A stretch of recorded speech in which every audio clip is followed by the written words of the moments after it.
Welcome back to the channel. It is Austin Groft, and I wanted to sit down and talk about this Duke and Gonzaga game because it was wild. So let's get into it. My initial reaction after watching the game is Paolo Banchero. I mean, he, in my eyes, is easily going to be the #1 overall pick in the 2021-22 NBA draft. He was just dominating Chet Holmgren in that first half. Watching how he played in this game was unreal. Like, he stepped up into the national spotlight, dropped 20 points in the first half. This was the first time a Duke player has scored 20 points in a half since Matthew Hurt back in 2019. And we'll talk about Paolo more later in this video because I want to talk about the game as a collective group first. How about the atmosphere for this game? It was unreal. The first time there was 20,000 fans in a basketball game in the state of Nevada. It felt like a Final Four, even like a national championship game. And it was just great to see that atmosphere back from after last year. And looking at these two teams, I think easily they're the top two teams in the nation, followed closely behind by Purdue and Baylor. But overall, this was a huge win for Coach K. Everyone thought Gonzaga would blow out Duke after their big win over Texas and UCLA. Coach K is now 4-1 all-time against Gonzaga, and man, it's going to be special if Duke plays like this all year, especially since it's Coach K's last season. It's going to be a great ride for him this year. Alright, back to the topic of this video, Paolo Banchero. Let's talk about him a little bit. Coming to this game, he was averaging 17.8 points, 8 rebounds, and he had 28 points at the Citadel. That was his career high so far this season. But this is a freshman that's doing this. Just think about that. The last time we saw a freshman of this caliber at Duke was obviously Zion Williamson, who averaged 22 points per game and around 9 rebounds. So Paolo is like right behind that stat line.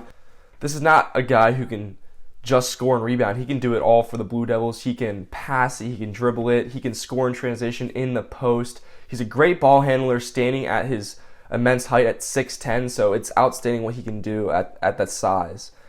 Looking at some other stats, he has 13 assists versus 2 turnovers in his last 4 games, so his assist to turnover ratio is great. Very fundamentally sound player who can find you on the fast break. I'll show it here in a couple of minutes. We'll look at some highlights from last night's game. But overall, he's a guy that's 6'10", he can shoot it, can do it all. There's nothing really wrong with his game, and he is NBA ready, and he's doing this already 4 or 5 games into this season. So that all being said about Paolo Banchero, there's a lot of great stats that he has, a lot of great attributes, but let's go ahead and dive into the highlights from his game. Starting off the first clip here, he has the ball out top right away, pull-up J with Timmy in his face, knocks it down. This is going back to his great mid-range game here.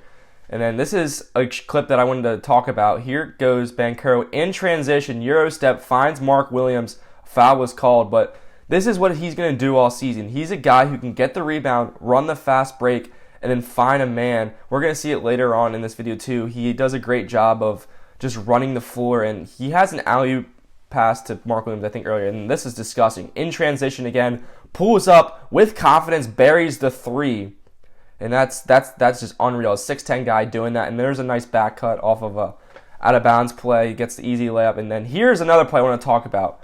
Drives right on Chet Holmgren and one, gets the finish, huge size advantage, and then this is what I'm saying. He's got the strength, he's got the handle, a little nice in-out move there, and just bodies Chet Holmgren. Shows a little flex there at the end, but tough finish. He can do it at 3 levels. He can score in the paint, perimeter, and in the mid-range. And here he goes again in transition. Up to Mark Williams, who throws it down. Just a beautiful pass there. And let's go to this next play. My goodness. Another pull-up 3, buries it. Doing this multiple times, all in transition. This is even just half-court stuff. And then there's a nice dunk, electric play there for Banchero. Puts Duke up a big margin, looks like 8 points to be exact. But that's 15 points. This half was all Paolo Banchero. He's going to continue to score here. And then going into the second half, he didn't really score much, but here's another nice pull-up J he has with Timmy, showing that mid-range game, knocks it down. And I think that was his final bucket there. But just looking at those first half highlights, like, this is a guy who is going to be doing this all season. And he's doing this at a national level with everyone watching. And that's what's crazy about it. He wasn't nervous. You could tell some of the other players were nervous, but you're telling me he's a freshman coming into a game against the #1 ranked team in the nation, and you're dropping 20 points? All NBA scouts are probably all over him. I know in the second half he only, I think, scored like 1 or 2 points. He might have finished like 21 points in the game. But that's because he was having some cramping issues, so he didn't really play that much in the second half. But unreal to see a freshman step up in the national spotlight and play like the way he did. This is just unbelievable. And that's why I think he should be the #1 pick, just because played better than Shet, looked better than Shet. After watching those highlights, Banchero is easily going to be the freshman of the year in both the ACC and in the entire nation, and it's going to be fun to watch in the rest of the year. Don't sleep on Duke. It's going to be Coach K's final ride, and we'll see how they perform the rest of the season. With that being said, thank you all so much for watching. Stay tuned for more college basketball and all things basketball content here on the channel.